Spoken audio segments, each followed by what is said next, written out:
નમસ્કાર મિત્રો વર્ષા ફાઉન્ડેશન રાજકોટથી વિનોદભાઈ.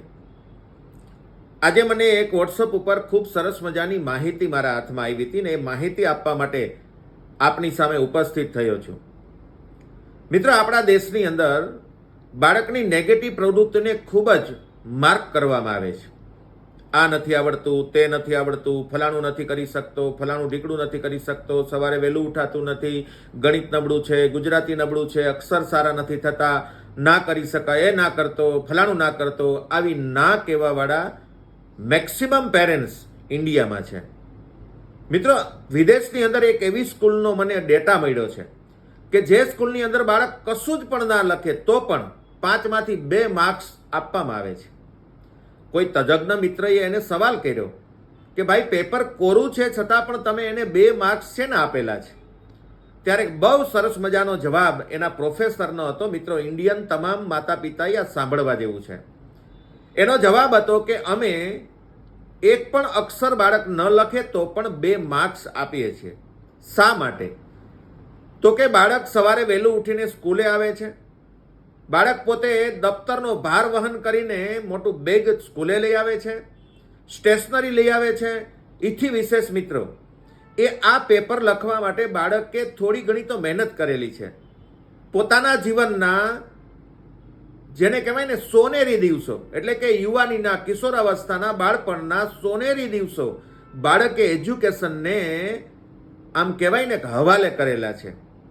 જ્યારે આ એજ્યુકેશનને હવાલે કરેલા હોય, આવા બેસ્ટ દિવસો એને ન્યોછાવર કરેલા હોય, ત્યારે આવા બાળકને જો 0 આપીએ તો મિત્રો એનામાંથી કોઈ દિવસ સુપર હીરો પેદા ના થાય.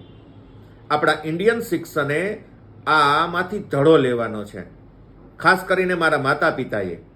આપણે બાજુવાળાના બાળક સાથે આપણા બાળકને સરખાવીએ છીએ, બાજુવાળાના બાળક સાથે આપણા અક્ષરો સરખાવીએ છીએ, બાજુવાળાના બાળક સાથે આપણા પરિણામો સરખાવીએ છીએ.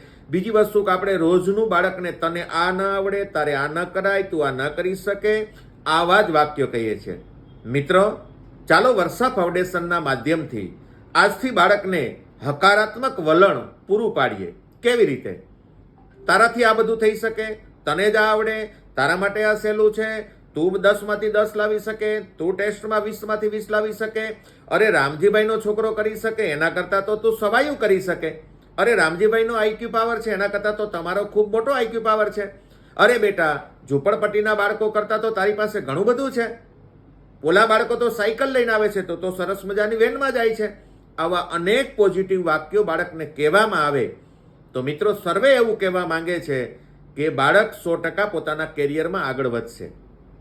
આપણા ઇન્ડિયાની અંદર, ખાસ કરીને આપણા ગુજરાતમાં, કોઈને ઘરે જઈએ ને કોઈ પૂછે ચા પીશો ને, તો પ્રથમ વખત આપણે એમ કહીએ કે હા હા, ના ના, પીએ, બનાવો.